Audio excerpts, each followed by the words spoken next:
That's a good answer. Yes, something that's natural comes, you think about it coming from the earth, being natural, and a resource is something of benefit. What were you going to say? The same thing. Yes, ma'am. Something found in nature. Something found in nature. What a perfect answer. So, at the Department of Natural Resources, our building, as I said, the LaSalle building, is right next to the state capitol. And so what government does is try to help the citizens of the state to do a good job, particularly with our office, to take care of our natural resources. The natural resources that we try to protect are the oil and natural gas. Where does oil and natural gas come from? Under the ground, that's right. It's fossil fuels. And so companies go and they explore to see where the oil and the natural gas is. And listen, Louisiana is up there in producing energy. We are one of the top 5 states for producing energy. And Edward's going to talk about energy as we know it, but also alternative energy, because that's the future, and you are the future. So he's going to talk about that. But at our department, back to what we do, we STEM people, we talk to the companies that want to go underground and find the oil and gas. And we say to them, you've got to do it in a special way. You've got to do it so that you're protecting the resources, so that we can all benefit.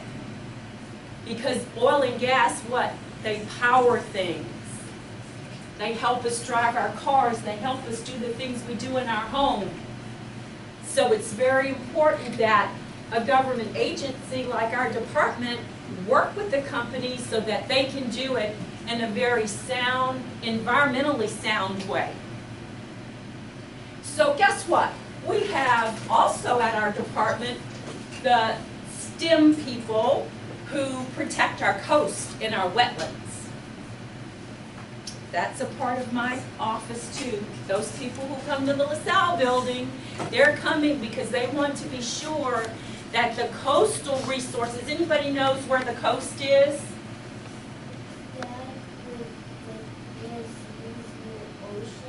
Exactly, it's near water. So the coast of Louisiana, and even up into Louisiana, we have special wet areas called wetlands. Wetlands are important because why? Anybody know? Anybody study wetlands? Yes. Because they're habitats of alligators and Absolutely. Oh, wonderful. Wildlife and turtles and fish. Our fisheries are very important, aren't they? Yes, yes. Fresh water is extremely important, as are our wetlands. So we have the coastal people, STEM people. We have the oil and gas STEM people. The oil and gas STEM people are like, let's see, engineers.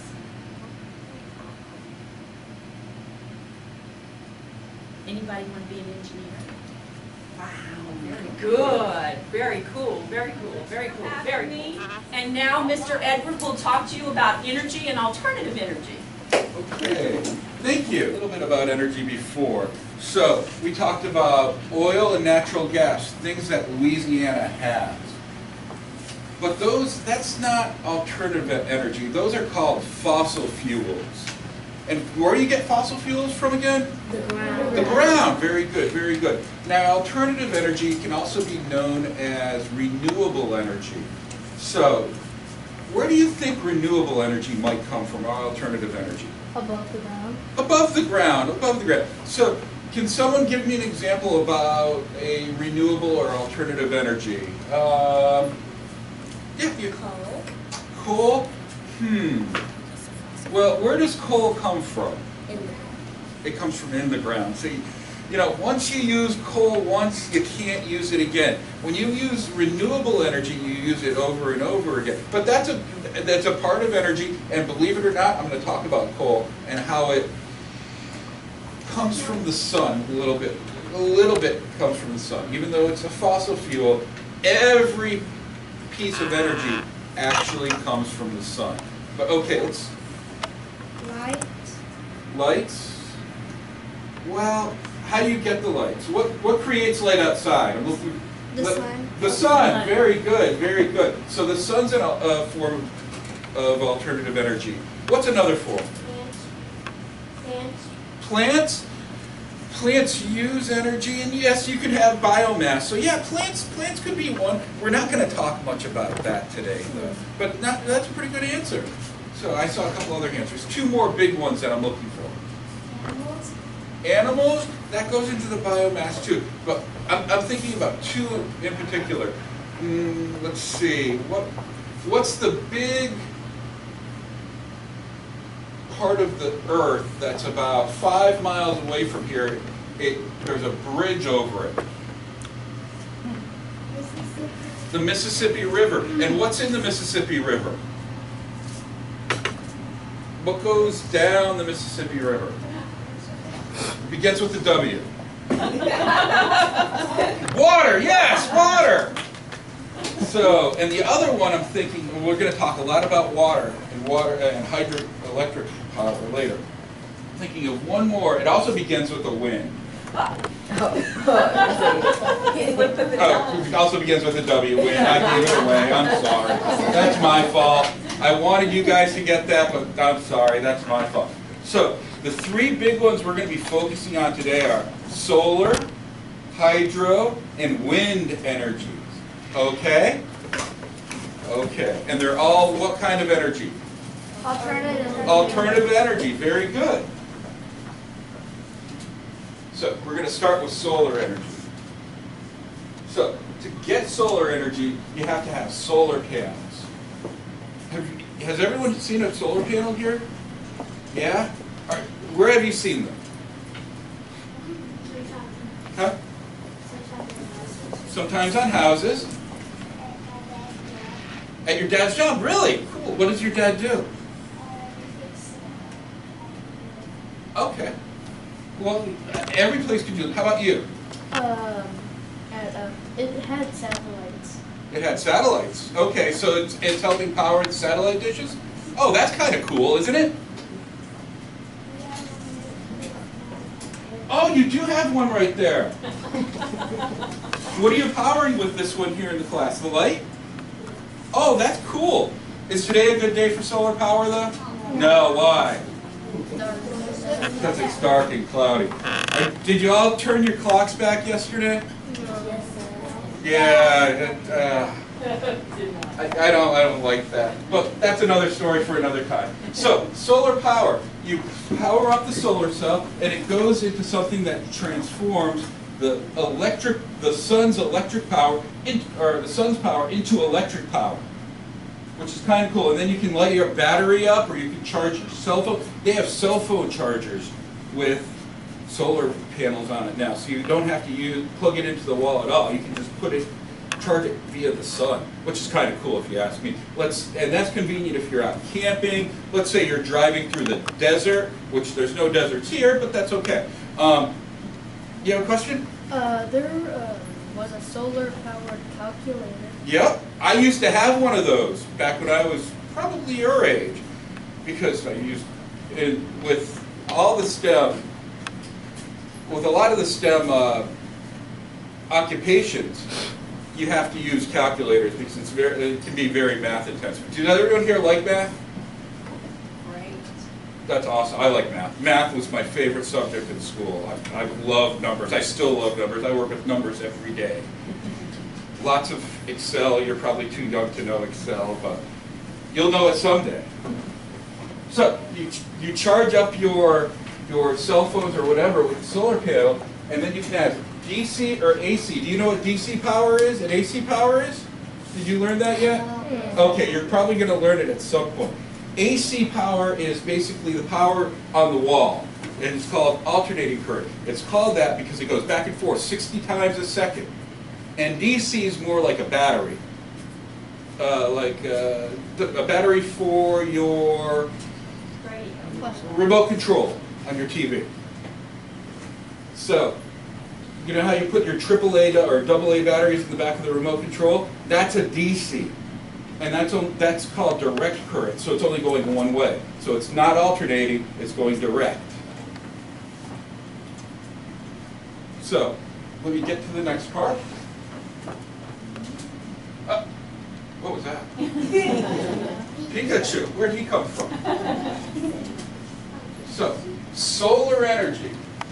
Let's talk a little bit about solar energy. Solar energy here is directly or indirectly, the sun is responsible for all the energy on the earth. Now, how can that be? I just said that solar energy is renewable, but we were talking about fossil fuels too. How could fossil fuels be indirectly part of solar energy?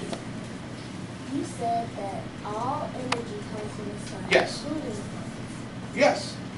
So maybe, but, okay, sorry, go ahead.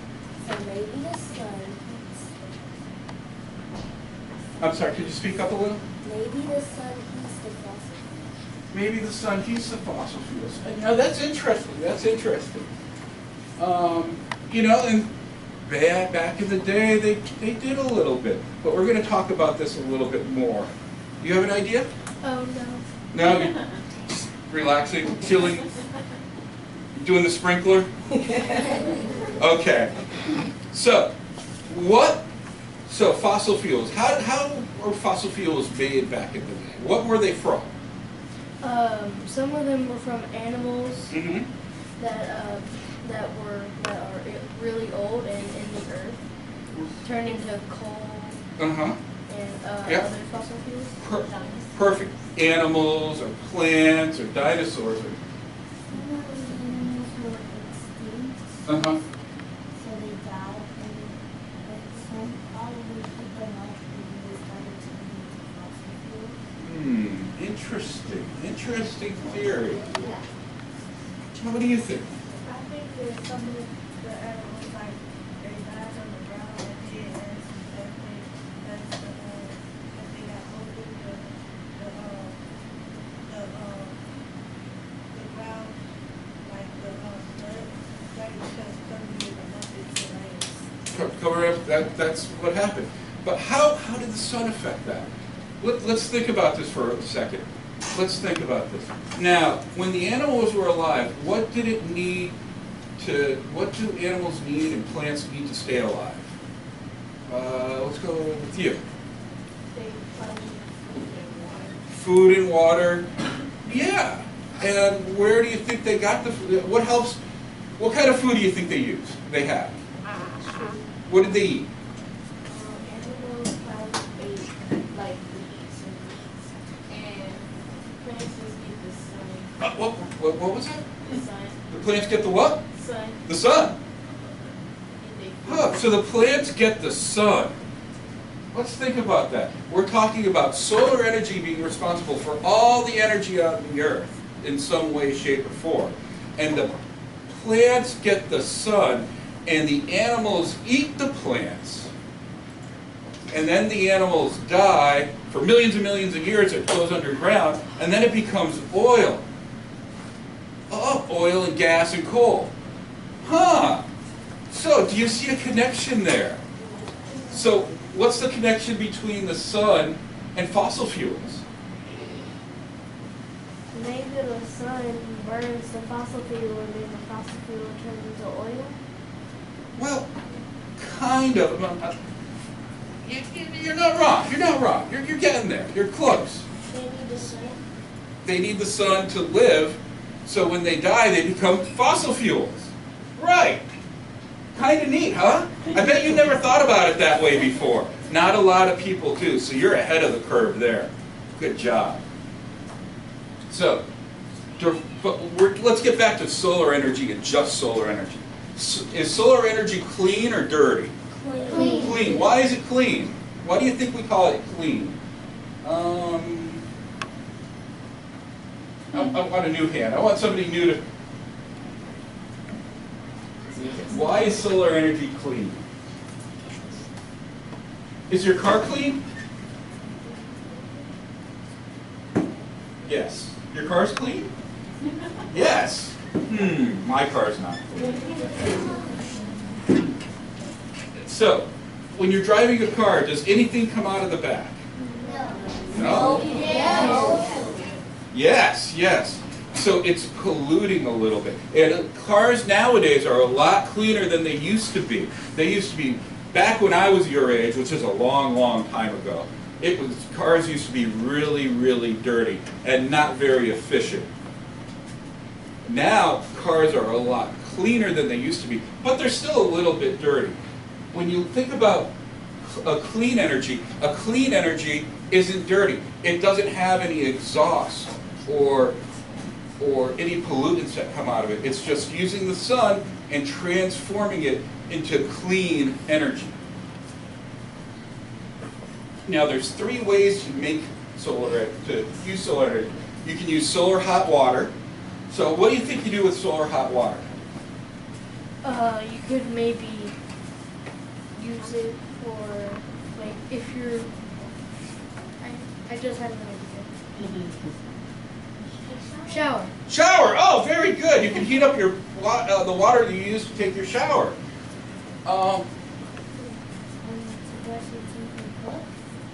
You brush your teeth with hot water? Oh, who brushes their teeth with hot water? Really? Okay, that's cool. Whatever. You know, I'm not judging. I'm not judging. But to cook, it helps get the water up hot, warmer. Now, solar thermal electricity and photovoltaic cells. Now, photovoltaic cells are like this little cell right here. So this is a PV cell, we call it. That's what the lingo we use is called, the PV cell. So, and they're really convenient, but you need a lot of them to power a house or a city or something else.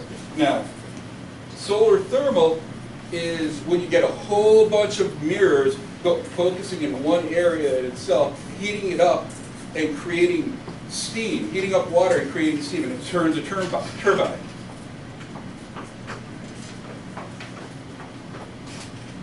Oh, and that's a row of PV cells, which is kind of neat.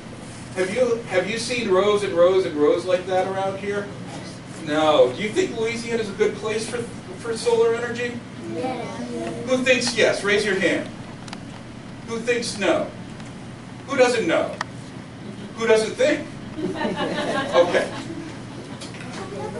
Louisiana it's okay. It's not great, it's not bad. We get a lot of days like today where it's cloudy. Can you use solar energy during cloudy days? No. Why? Because there's no bright sun shining down. Now, where do you think would be the better places to use solar energy? Florida? Florida has a lot of days like Louisiana, though. Florida's not bad, but Florida and Louisiana are very similar. So it's not a bad place for it, but it's not wonderful. Pennsylvania is even more gray than Louisiana. Oh yeah, I'm from the Northeast originally. Yeah, it's gray and cold and chilly. In the summer? In the summer, well, yeah, you can use it all year round though. I mean, summer's just one season. You can use it all year round. In the desert. That's the exact answer I was looking for. Why is that? Because in the desert it's hot and Well, it's hot and they don't get a lot of rain every year. So that's a perfect place for it. So like California, Arizona, Nevada, West Texas, they're all great places for solar because it's not cloudy a lot there and it's almost always sunny. I was reading something a few weeks ago saying that the deserts in California, there's only 10 cloudy days a year there.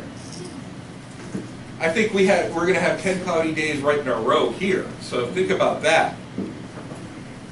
So what do you think some of the advantages to solar energy are? One, the PV cells last a long lifetime if you take care of them. They can last up to 40 years or even longer if you take good care of them. Now, the sun is always going to be there. So you can always, well, it will for the next 4.5 billion years. You know, after that, we'll have to talk. But if you're around and I'm around, we'll talk then. But it's going to be there for our lifetime. So it's infinite. You can use it all the time.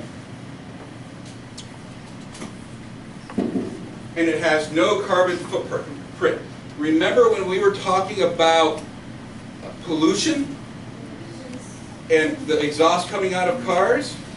The cars leave a carbon footprint because you're burning hydrocarbons, oil, gasoline. So that's coming out of the exhaust. When you use solar, there's no pollution with that. Do you have a question? The sun is too hot for the sun. Yes. I'm not talking about stepping on the sun. That would burn their feet. But a footprint is more, how could I explain it? Result. Yes, a result of something. So it's just something that that's what we say in the office, you know, it's your footprint, your carbon footprint, how much carbon you're using. So you're leaving something behind. It's not a literal footprint, you know. You're not stepping in carbon and putting it down and just have a big footprint. It's not like that. But it's what you're leaving behind. It's the result of what you use. And the other neat thing about solar energy, it can reduce your energy bills from 40 to 80%, or even more in some cases. So let's say you use a lot of energy at home. This can reduce the bills for your energy bills that you pay every month, or your parents pay every month, or your teachers pay every month. Oh, Pikachu. Oh, wow. So, this is just a pie chart that shows this is how much available solar energy is every year compared to everything else.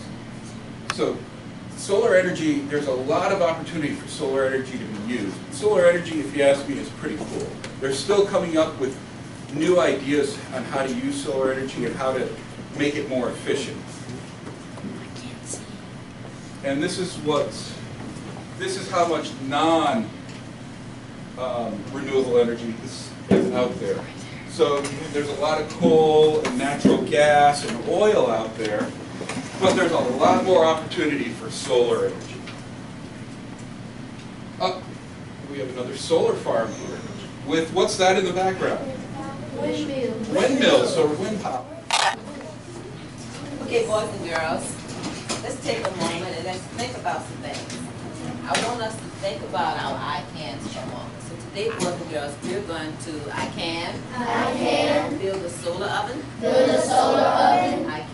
I can explain how a solar oven works. Okay, before we do that, let's think about some things. In class, we talked about how energy is transformed in our activities. So what are some ways that we get energy? What are some things that energy can transform to? Into heat is one. What are some other ways energy is transformed? Electricity.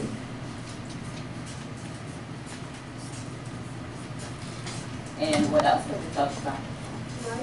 Light. And let's try two more.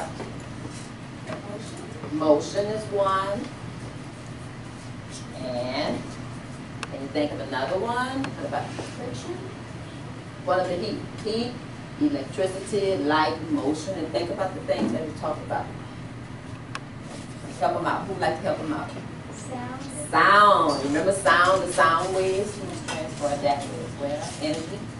But we also talked about ways that heat transfer. There are only 3 ways that heat can be transferred. And what are those 3 ways that we talked about in class? Conduction, convection, and radiation. What are the 3 ways? Conduction, convection, and radiation. Absolutely. So I want you to close your eyes right now And I want you to think about the word solar. And what are you thinking of right now? What are some things that you're thinking of when you say solar, when you say solar? You can open your eyes. When you hear the word solar, what are you thinking of, Jacoby? I think of outer space. Can you, I think of the solar system outer space. you think about outer space? When you hear the word solar, what are you thinking of, Jermaine? Solar panel?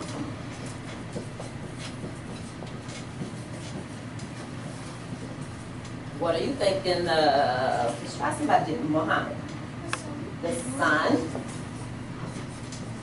And let's try one more. What are you thinking of when you hear the word solar? Someone who hasn't said anything today at all.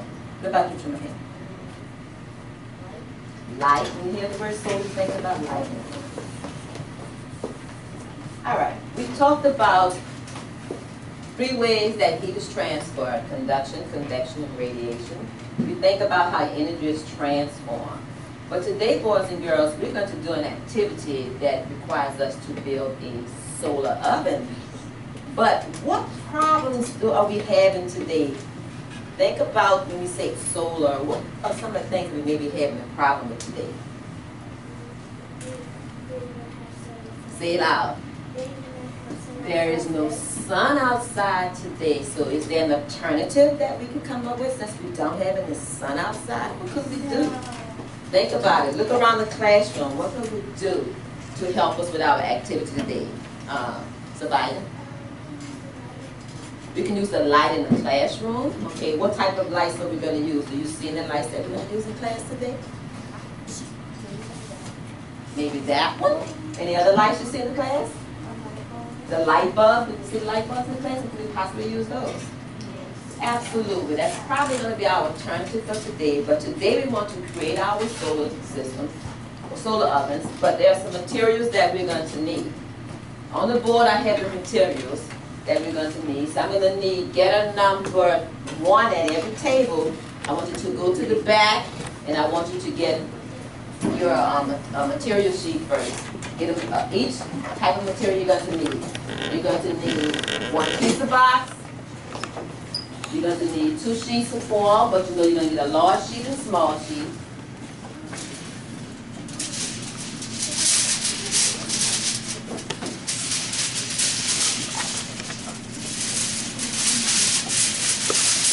A large sheet and a small sheet.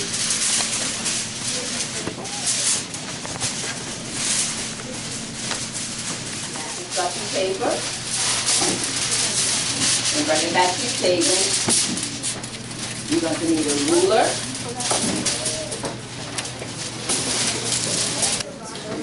read the rest of your table.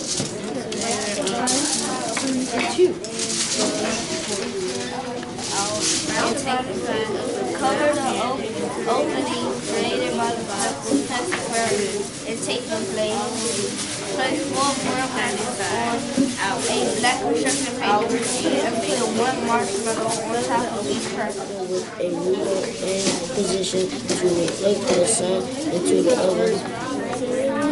Tape the ruler at the top and bottom. Let the sun bake the food. Be careful removing food. It will be hot.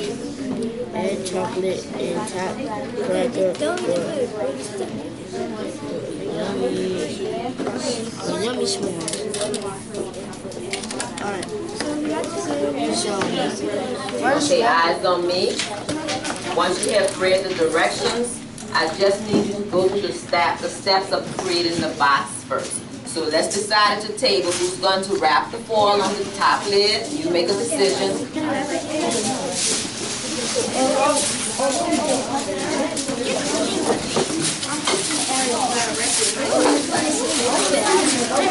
Take a look at the sample one. Make sure you look at the model one as well, boys and girls.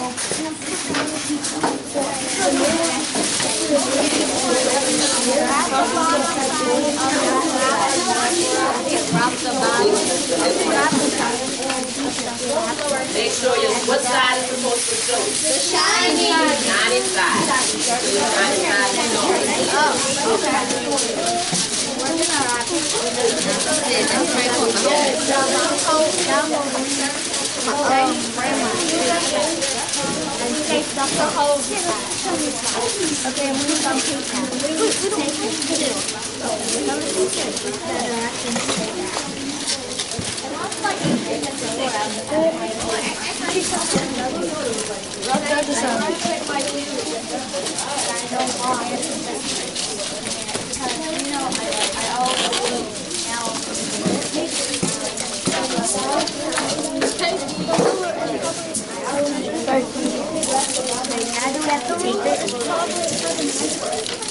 Wait till you blend all of it down, just so you take it.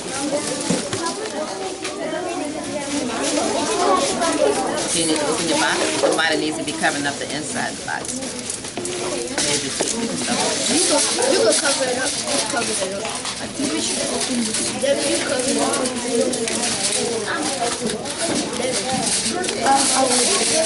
Shine inside the door. Shine it.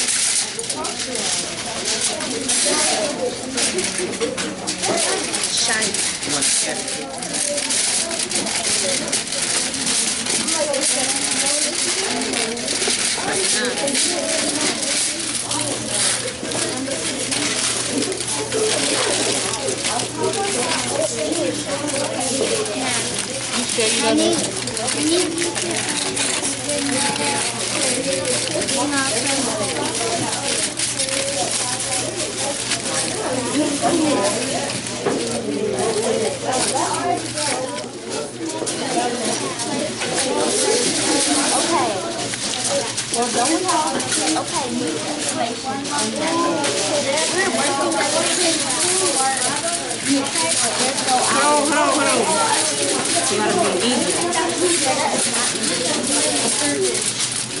I think it's supposed to go this way to shine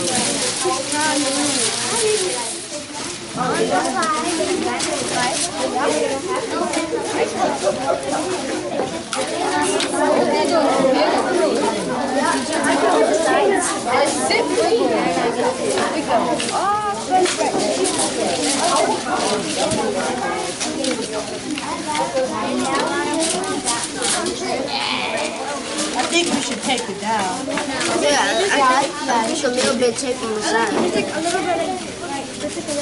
Yeah, at the bottom, like the bottom. So that can be straight right there. Right there. It can be straight there. Yeah, I told you. I'm gonna go over here.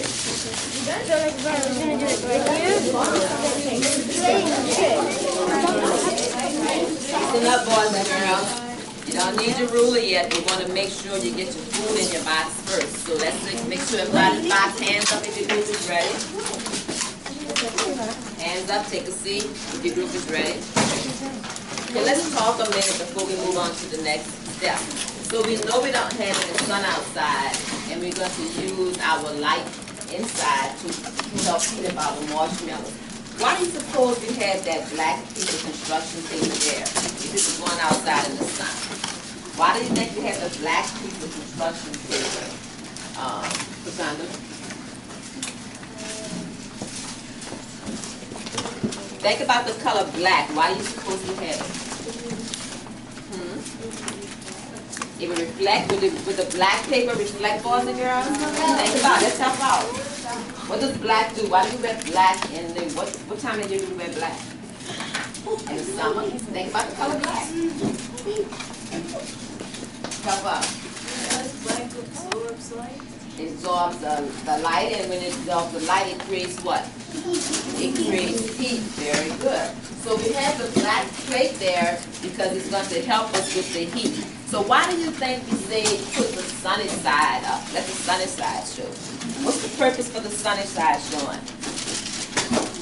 Jillian, what's the purpose of the sunny side So showing? then, if the light gets here, it will reflect because it's sunny, and then it will reflect onto our marshmallows and melt them. Absolutely, the sun rays will reflect on the light, and we don't have the sun today, so we're going to improvise. We're going to use our solar lamps to help us heat our marshmallows. So at this time, before you put your ruler there, because the ruler is there to help prop it up so people are taking them outside in the sun. And we're gonna save our solar ovens, boys and girls, because we are really gonna get us a sunny day that we can actually go outside and use them again. So at this time, I need for number 1 to bring you your paper plate. And come on up and get your marshmallows.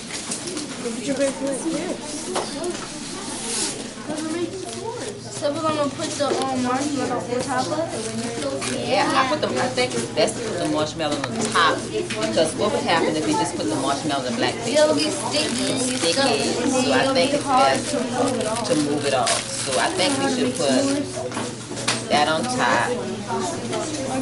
And we only have 2 lights, so we're gonna let at least 2 people start under the light. We need 4. So why don't you turn that light on back there and just don't let your light just get the marshmallow touch the light. Because what would happen if you touch the light? And boys and girls, when we think about this heat, and we always say when we think about heat, what's the word we think of when we think about heat? Thermal energy, very good. So we're producing thermal energy right now. You can turn that light on back there. You see how marshmallows melt? And once it is over, Just have to wait. Well, that one already melted. I know, because trying to hold it still it's gonna take a while. The hard part is that if you put it more closer, it won't.